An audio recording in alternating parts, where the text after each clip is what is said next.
I don't really remember the day I woke up from my deep sleep, but I felt lost and confused as I looked around the cold room. My mom was sitting on a green chair next to me.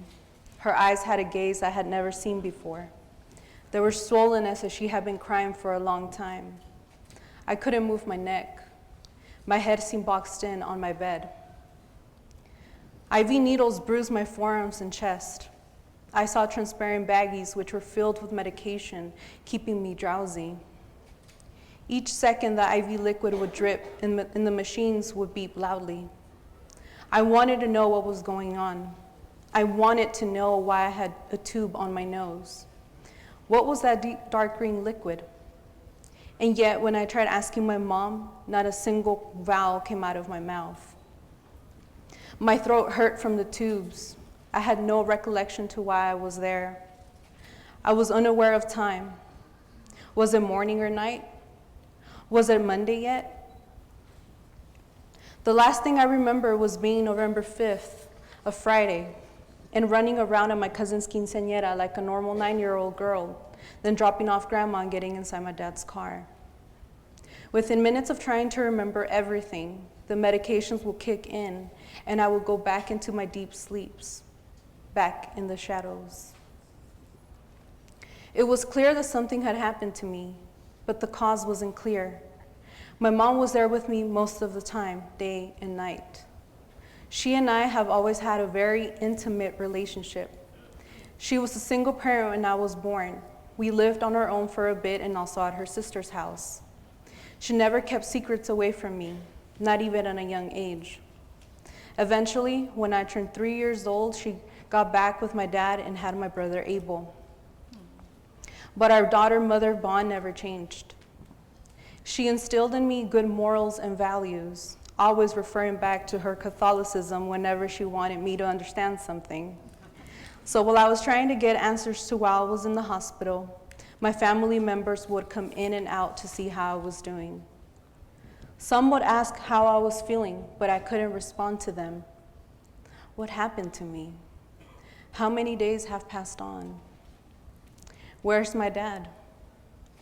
Why isn't he here like everyone else? I don't remember who told me that I was in a car accident since I was medicated most of the time. My dad was driving and my brother was sitting next to me when our dad crashed into a California Highway Patrol vehicle on the Interstate 5 going north. I fainted from impact. My brother woke up and gave the officers all of our information to contact our mom. We were airlifted to Children's Hospital every day for about 2 weeks. Every day for about 2 weeks, I would ask about my dad, but all I would hear was people telling me that he was in a different hospital. So during Thanksgiving week, my brother and I were told more about what happened the day of our accident. Very calmly, in a soothing voice, one of the nurses who worked in the hospital told us, "You guys are very fortunate to be alive. Your mom loved you so much. Your dad was drinking and driving. The doctors were able to save your lives, but your dad's? The doctors tried everything they could." That's when I stopped her. "He died, huh?" One tear rolled down my cheek.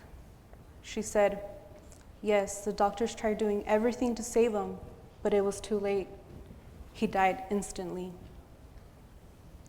That's when I heard my brother crying and grabbing the blanket he had on his lap, covering his face and wanting to fight anyone who came near him. As for me, I couldn't cry. I'm not sure if it was because of all the tubes I was hooked up to or because I couldn't express my feelings towards my dad.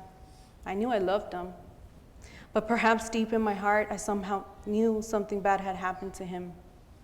I couldn't grasp the idea of him being dead. Everything but that. I never had a closer relationship with my dad. I thought back to the time when I was 6 years old, when I decided to make him a salsa verde en el molcajete, which I made with lots of love, burning each fingertip from the chiles as I grinded them. He had my mom throw it away because he thought I hadn't washed my hands. That's how I remembered him. And there I was, confused at the fact that it was his fault, his wrong choices of drinking at my cousin's quinceañera that caused us to have the unfortunate accident. I always have to live with the reminder of his choice to drink and drive. Every day, several doctors will come into my cold room, and on one occasion, my spinal cord doctor came in and said he was going to do a test on my feet. He grabbed my feet and asked if I could feel them, touching them, but I told him no. He confirmed that I was paralyzed from my waist down due to my spinal cord injury. I was a 9-year-old paraplegic girl. I was going to be in a wheelchair for the rest of my life. The doctor said, unless a miracle happens. He gave me hope that one day I was going to get up and walk, but for now, I had to get well. But I clung on to the idea of someday, by the grace of a miracle, to get up and walk again, the way I used to watch them in the telenovelas like in Década, where the main actor gets paralyzed in an accident, and at the end he walks up again. But in my case, I often heard my mom say, "Es un milagro que estás viva, y hay que darle gracias a Dios." It's a miracle that you're alive, and we must give thanks to God. In that moment, my mom was the only solid thing I had in my life. I was thankful that I survived, but the thought of roller skating up and down my block became bittersweet. I was no longer going to be able to chase after my younger brother. I was no longer going to be able to stand on my own 2 feet. It was December 6th, a month after the accident, and the day that I turned 10 years old. I felt like I was a grown kid. I had to spend my birthday in the hospital, where I would often go to the playroom in my chair and talk to the people who worked there and play air hockey or paint. I was attracted doing manual activities. My family and my hospital friends got me a cake, but I only admired it since I was never really a fan of cake, and also because I couldn't eat any. But I didn't care much about the cake. I cared about the company of the people who were there with me. It made me feel like the luckiest 10-year-old girl who was loved by everyone. I spent a total of 3 months in the hospital. I learned that the lab belt caused severe damage to my internal organs. The surgeons had to cut parts of both my intestines, and the only thing they were able to save them, was to put a small intestine in an ileostomy bag through my abdomen. So every 2 hours or so, a nurse came in and drained this pouch I had hanging on the right side of my belly that produced weird stuff. I was curious, so I asked her what that was, and the nurse said, "That's where you poop now." Wow, I thought. I didn't mind it. I thought it was cool. Who else gets to see their intestines? Later on in life, I became self-conscious of the ileostomy bag. I eventually began dressing like a tomboy. I would wear my Charger jerseys, which were a size bigger than my actual size, which helped hide my bag. I also wore a lot of black colored shirts so that people couldn't see the bulge on my stomach. But then at the age of 15, I had my first boyfriend. I began wearing more girly blouses with patterns, which also camouflaged my bag. It wasn't until I had my first serious relationship that I told my boyfriend about my ileostomy bag, because it was something I could no longer hide. But we joked about it, and he called me pedorra in Spanish. Because sometimes my bag would make farting noises. He farted too in front of me, but at least you couldn't smell mine. This upcoming November marks 16 years that I've been in this chair. I've learned how to get dressed in bed by pulling my pants side to side. I no longer shower standing up. I use a transfer board to move into a chair or car. I'm always looking and thinking, where's the nearest ramp? Is it wheelchair accessible? Is the bathroom big enough? I get blisters on my feet from pushing. I hate my traps.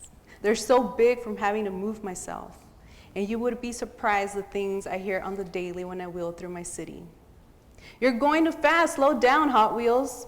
As if that's gonna stop me. "Can I sit on your lap?" How about no? "What's wrong with your legs?" as I touch them. Nothing. "You're too pretty to be in a wheelchair." Is that a compliment? So, can you have sex? Can you? I think those people think I can't get a man. I just want them to know I'm fine. As frustrating as my life can be, I'm in school so I can be independent. If my dad was here, I would want him to know that I'm okay. Dad, although you're no longer here physically, I want you to know that you made me fearless because not even the mistake you made has stopped me achieving my dreams. I'm like you, tough in so many ways. Mom, gracias for sacrificing your life. You dropped everything to support my brother and I in difficult times, but you share all of my triumphs. I love you.